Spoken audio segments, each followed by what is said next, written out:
Hello, ഞാൻ ഉണ്ണികൃഷ്ണനാണ്. ഇന്ന് ഞാനുള്ളത് തിരുവനന്തപുരം ലുലു മാളിലെ പാരഗണിലാണ്. പാരഗണിൻ്റെ വീഡിയോ 1-2 പ്രാവശ്യം ഇട്ടപ്പോഴത്തേക്ക് അതിൽ വന്ന കമൻറ്റാണ് അവിടുത്തെ മാങ്ങ ഇട്ട മീൻകറി ട്രൈ ചെയ്യാൻ പറഞ്ഞിട്ട്. ഇന്ന് അതിനാണ് വന്നിട്ടുള്ളത്. എപ്പോഴും ലുലു മാളിലെ പാരഗണിൽ വന്നാലും നല്ല തിരക്കാണ്. ടോക്കൺ അനുസരിച്ച് വേണം അകത്ത് കയറാൻ വേണ്ടിയിട്ട്. ഇവരുടെ കിച്ചണിൽ നമ്മൾ ഏറ്റവും കൂടുതൽ കാണുന്നത് അപ്പം ഉണ്ടാക്കുന്ന ആൾക്കാരുടെ തിരക്കാണ്. അതായത് ഏറ്റവും കൂടുതൽ ഷെഫുമാർ കോൺസെൻട്രേഷൻ ചെയ്യുന്നത് അപ്പം ഉണ്ടാക്കുന്ന ആ ഒരു പ്രോസസ്സിങ്ങിലാണ് കേട്ടോ. അത് കാണാൻ തന്നെ നല്ല ഭംഗിയുണ്ട്. അവരുടെ കിച്ചൺ അറേഞ്ച്മെൻറ്റ്സൊക്കെ അടിപൊളിയാണ് കാണാൻ വേണ്ടിയിട്ട്. ട്രിവാൻഡ്രത്ത് 2 പാരഗൺ റെസ്റ്റോറൻ്റാണ് ഉള്ളത്. ഒന്ന് കേശവദാസപുരത്തും ഒന്ന് ലുലു മാളിലാണ്. ഈ 2 റെസ്റ്റോറൻറ്റിൽ എപ്പോഴും വന്നാലും ഈ ഒരു തിരക്കാണ് കേട്ടോ. ഇന്ന് എൻ്റെ കൂടെ ഉള്ളത് ശ്രീറാം ചേട്ടനാണ്. ശ്രീറാം ചേട്ടൻ്റെ ഫ്രണ്ടും ഉണ്ട്, 2 പേര്. ഇവർ ബാംഗ്ലൂരിൽ നിന്ന് വന്നതാണ് കേട്ടോ, ട്രിവാൻഡ്രത്ത്. അപ്പോൾ നല്ല മീൻ വിഭവങ്ങൾ വൈകുന്നേരം സമയം കിട്ടുന്ന ഏത് കടയുണ്ടെന്ന് ചോദിച്ചു. സിറ്റിക്കുള്ളിലാണ്. അപ്പോൾ ഞാൻ പാരഗണാണ് സെലക്ട് ചെയ്തത്. ഫുഡും എൻ്റെ അടുത്താണ് സെലക്ട് ചെയ്യാൻ പറഞ്ഞത്. ഞാൻ ഫസ്റ്റ് പ്രിഫറൻസ് കൊടുത്തത് മാങ്ങായിട്ട മീൻകറി തന്നെയാണ്. ശ്രീരാമേട്ടൻ വെജിറ്റേറിയൻ ആയതുകൊണ്ട് തന്നെ മാങ്ങായിട്ട പനീർ കറിയും കൂടെ പറഞ്ഞിട്ടുണ്ടായിരുന്നു.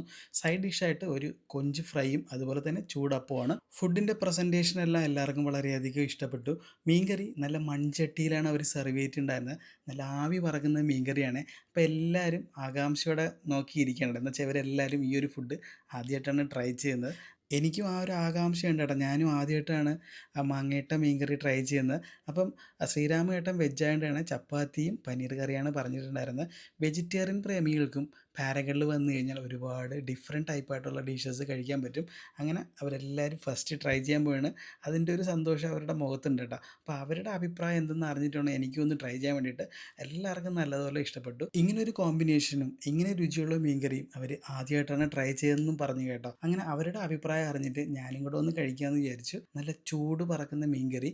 ഇത് ഓർഡർ ചെയ്ത് കഴിഞ്ഞാൽ കുറച്ച് സമയം വെയിറ്റ് ചെയ്യേണ്ടി വരും കേട്ടോ. എന്ന് വെച്ചാൽ ലൈവായിട്ട് ഉണ്ടാക്കണതുകൊണ്ട് തന്നെയാണ്. മാങ്ങായിട്ട മീൻകറി ഉണ്ടാക്കിയിട്ടുള്ളത് നെയ്മീൻ കൊണ്ടാണ്. നെയ്മീൻ കറി എന്ന് വേണമെങ്കിൽ പറയാം. മാങ്ങായിട്ട മീൻകറിയുടെ മെയിൻ ഇൻഗ്രീഡിയൻസ് എന്ന് പറഞ്ഞാൽ തേങ്ങാപ്പാൽ തന്നെയാണ്.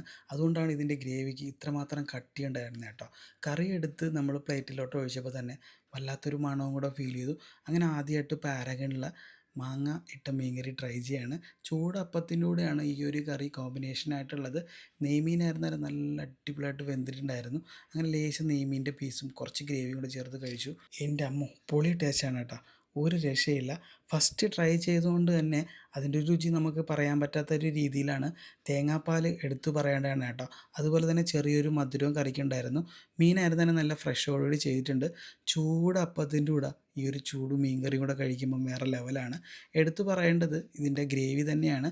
ഗ്രേവിയുടെ ആ കട്ടിയും അതുപോലെ തന്നെ ആ തേങ്ങാപ്പാലിൻ്റെ മധുരമൊക്കെ നമുക്ക് എടുത്തറിയാൻ പറ്റും. വെളിച്ചെണ്ണയും ഇതിൽ യൂസ് ചെയ്തിട്ടുണ്ട് കേട്ടോ. അതിൻ്റെ ഒരു മണവും കൂടെ നമുക്ക് സ്പെഷ്യലായിട്ട് അറിയാൻ പറ്റുന്നതാണ്. എല്ലാവരുടെയും അഭിപ്രായം ഞാൻ ചോദിച്ചായിരുന്നു കേട്ടോ. എല്ലാവരും വളരെ ഹാപ്പി ആയിട്ടാണ് ഇരുന്ന് കഴിക്കുന്നത്. വെജ് കറി നല്ല രുചിയുണ്ടായിരുന്നു പറഞ്ഞായിരുന്നു കേട്ടോ. മാങ്ങ ഇട്ട മീൻ കറിയിലെ ഒരു മാങ്ങയുടെ പീസാണത്. വളരെ ചെറിയ സ്ലൈസായിട്ടാണ് കേട്ടോ അവർ ഇതിൽ അരിഞ്ഞിട്ടുള്ളത്.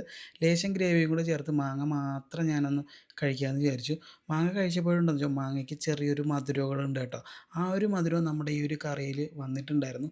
എന്തായാലും ഓവറോൾ നല്ല അടിപൊളി കറിയാണ്. പാരഗണിലെ ഊണിൻ്റെയും ബിരിയാണിയുടെയും വീഡിയോ ഇട്ടപ്പോഴും ഒരുപാട് ആൾക്കാർ വീഡിയോയ്ക്ക് താഴെ കമൻറ്റ് ചെയ്ത് ഈ ഒരു കറി ടേസ്റ്റ് ചെയ്യാൻ വേണ്ടിയിട്ടാണ്.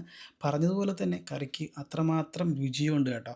ഒരുപാട് ആൾക്കാർ പ്രിഫർ ചെയ്യുന്നത് ഈ ഒരു മാങ്ങായിട്ട മീൻകറി തന്നെയാണ്. ആ ഗ്രേവി മാത്രം കഴിക്കാനും വല്ലാത്തൊരു സ്വാദാണ് കേട്ടോ. പാരഗണിൽ ഈ ഒരു കറിക്കും അതുപോലെ തന്നെ ചൂടപ്പത്തിനും ഒരുപാട് ആവശ്യക്കാരുള്ളത് കൊണ്ട് തന്നെ ഇവിടെ വന്ന് ഓർഡർ ചെയ്ത് കഴിഞ്ഞാൽ കുറച്ച് സമയം വെയിറ്റ് ചെയ്യേണ്ടി വരും. വേണമെങ്കിൽ സൈഡ് ഡിഷൊക്കെ വാങ്ങിച്ച് കഴിച്ചുകൊണ്ടിരിക്കുക. അപ്പോഴത്തേക്കൊക്കെ ഈ കറിയും അപ്പോൾ ആവത്തുള്ളൂ. അതുകൊണ്ട് തന്നെയാണ് നല്ല തിരക്കും വൈകുന്നേര സമയങ്ങളിൽ പാരഗണിൽ വന്നു കഴിഞ്ഞാൽ. അവരുടെ പ്രസൻറ്റേഷനും വളരെയധികം എനിക്ക് ഇഷ്ടപ്പെട്ടു. വാഴയിലയിലാണ് അപ്പോൾ എല്ലാം സെർവ് ചെയ്തിട്ടുള്ളത്. അവർ ഓരോ കാര്യത്തിനും അതിൻ്റേതായ ശ്രദ്ധകൾ ചെയ്യുന്നുണ്ട് കേട്ടോ. അതുകൊണ്ടാണ് ഈ നല്ല രീതിയിലുള്ള സർവീസും മറ്റ് കാര്യങ്ങളെല്ലാം അവർ ചെയ്യുന്നത്. ആഹാരം കഴിച്ചിട്ട് ഞങ്ങൾ ഓരോ സുലൈമാനിയും കൂടെ പറഞ്ഞിട്ടുണ്ടായിരുന്നു കേട്ടോ. ഇവിടുത്തെ സുലൈമാനി ഒരു പ്രത്യേക ടേസ്റ്റാണ്. അതും കൂടെ കഴിച്ച് കഴിഞ്ഞാലേ നമുക്ക് ഫുഡ് കഴിച്ചതിനൊരു തൃപ്തി വരത്തുള്ളൂ. നല്ല ഏലക്കയും ഗ്രാമ്പും പട്ടയൊക്കെ ഇട്ടിട്ടുള്ള സുലൈമാനിയായിരുന്നു കേട്ടോ. അപ്പം ഇവിടെ വന്നു കഴിഞ്ഞാൽ എല്ലാ ഫുഡ് ഐറ്റംസിനും അതിൻ്റേതായ സ്വാദും രുചികളും ഉണ്ട്. ബിരിയാണി ആയിരുന്നാലും ഊണായിരുന്നാലും ഞാൻ ഇതിനു മുമ്പ് കഴിച്ചിട്ടുണ്ട്. അപ്പോൾ നിങ്ങൾ പാരഗണിൽ പോവുകയാണെങ്കിൽ ജസ്റ്റ് ഇതൊന്ന് ട്രൈ ചെയ്യാൻ മറക്കണ്ട.